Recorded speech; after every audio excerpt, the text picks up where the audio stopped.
Half an hour later, Harry, who couldn't believe his luck, was sitting in the back of the Dursleys' car with Piers and Dudley on the way to the zoo for the first time in his life.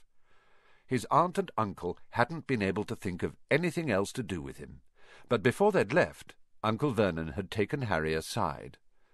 "I'm warning you," he had said, putting his large purple face right up close to Harry's. "I'm warning you now, boy. Any funny business, anything at all, and you'll be in that cupboard from now until Christmas." "I'm not going to do anything," said Harry, "honestly." But Uncle Vernon didn't believe him. No one ever did. The problem was, strange things often happened around Harry, and it was just no good telling the Dursleys he didn't make them happen. Once, Aunt Petunia, tired of Harry coming back from the barber's looking as though he hadn't been at all, had taken a pair of kitchen scissors and cut his hair so short he was almost bald except for his fringe, which she left to hide that horrible scar. Dudley had laughed himself silly at Harry, who spent a sleepless night imagining school the next day, where he was already laughed at for his baggy clothes and sellotaped glasses. Next morning, however, he had got up to find his hair exactly as it had been before Aunt Petunia had sheared it off. He had been given a week in his cupboard for this, even though he had tried to explain that he couldn't explain how it had grown back so quickly. Another time, Aunt Petunia had been trying to force him into a revolting old jumper of Dudley's, brown with orange bobbles. The harder she tried to put it over his head, the smaller it seemed to become, until finally it might have fitted a glove puppet, but certainly wouldn't fit Harry. Aunt Petunia had decided it must have shrunk in the wash, and, to his great relief, Harry wasn't punished. On the other hand, he'd got into terrible trouble for being found on the roof of the school kitchens. Dudley's gang had been chasing him as usual, when, as much to Harry's surprise as anyone else's, there he was, sitting on the chimney. The Dursleys had received a very angry letter from Harry's headmistress, telling them Harry had been climbing school buildings, but all he had tried to do, as he shouted at Uncle Vernon through the locked door of his cupboard, was jump behind the big bins outside the kitchen doors. Harry supposed that the wind must have caught him in mid-jump. But today nothing was going to go wrong. It was even worth being with Dudley and Piers to be spending the day somewhere that wasn't school, his cupboard, or Mrs. Figg's cabbage-smelling living-room. While he drove, Uncle Vernon complained to Aunt Petunia. He liked to complain about things. People at work, Harry, the council, Harry, the bank, and Harry were just a few of his favourite subjects.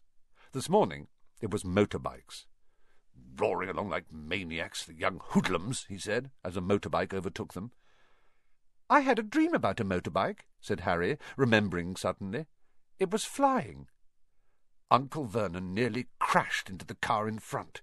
He turned right around in his seat and yelled at Harry, his face like a gigantic beetroot with a moustache. "Motorbikes don't fly!" Dudley and Piers sniggered. "I know they don't," said Harry. "It was only a dream." But he wished he hadn't said anything. If there was one thing the Dursleys hated even more than his asking questions, it was his talking about anything acting in a way it shouldn't. No matter if it was in a dream or even a cartoon, they seemed to think he might get dangerous ideas. It was a very sunny Saturday, and the zoo was crowded with families. The Dursleys bought Dudley and Piers large chocolate ice creams at the entrance, and then, because the smiling lady in the van had asked Harry what he wanted before they could hurry him away, they bought him a cheap lemon ice lolly. It wasn't bad either, Harry thought, licking it as they watched a gorilla scratching its head and looking remarkably like Dudley, except that it wasn't blonde. Harry had the best morning he had had in a long time. He was careful to walk a little way apart from the Dursleys, so that Dudley and Piers, who were starting to get bored with the animals by lunchtime, wouldn't fall back on their favourite hobby of hitting him. They ate in the zoo restaurant, and when Dudley had a tantrum because his Knickerbocker Glory wasn't big enough, Uncle Vernon bought him another one, and Harry was allowed to finish the first. Harry felt afterwards that he should have known it was all too good to last. After lunch, they went to the reptile house. It was cool and dark in here, with lit windows all along the walls. Behind the glass, all sorts of lizards and snakes were crawling and slithering over bits of wood and stone. Dudley and Piers wanted to see huge, poisonous cobras and thick, man-crushing pythons. Dudley quickly found the largest snake in the place. It could have wrapped its body twice around Uncle Vernon's car and crushed it into a dustbin. But at the moment it didn't look in the mood. In fact, it was fast asleep. Dudley stood with his nose pressed against the glass, staring at the glistening brown coils. "Make it move!" he whined at his father. Uncle Vernon tapped on the glass, but the snake didn't budge. "Do it again!" Dudley ordered. Uncle Vernon rapped the glass smartly with his knuckles, but the snake just snoozed on.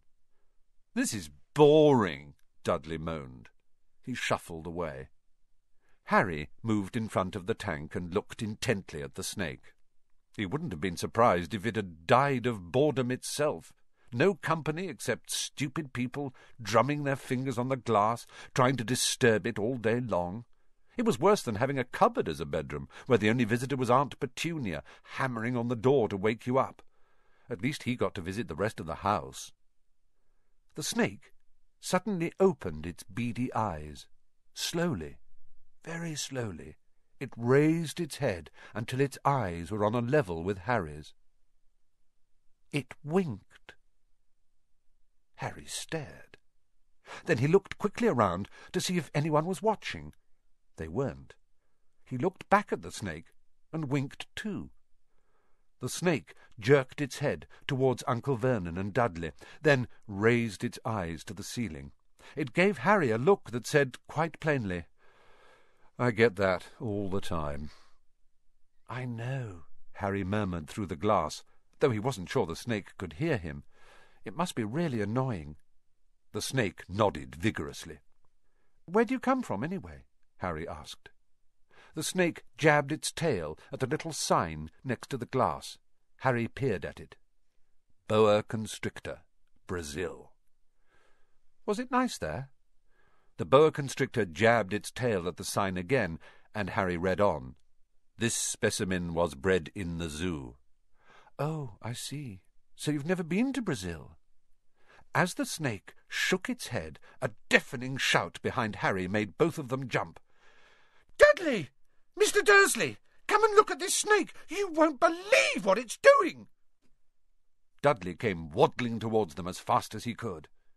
"Out of the way, you!" he said, punching Harry in the ribs. Caught by surprise, Harry fell hard on the concrete floor.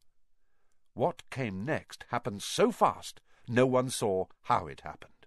1 second, Piers and Dudley were leaning right up close to the glass. The next, they had leapt back with howls of horror. Harry sat up and gasped. The glass front of the boa constrictor's tank had vanished. The great snake was uncoiling itself rapidly, slithering out onto the floor. People throughout the reptile house screamed and started running for the exits. As the snake slid swiftly past him, Harry could have sworn a low, hissing voice said, "Brazil, here I come. Thanks, amigo." The keeper of the reptile house was in shock. "But the glass," he kept saying. "Where did the glass go?" The zoo director himself made Aunt Petunia a cup of strong, sweet tea while he apologized over and over again. Piers and Dudley could only gibber.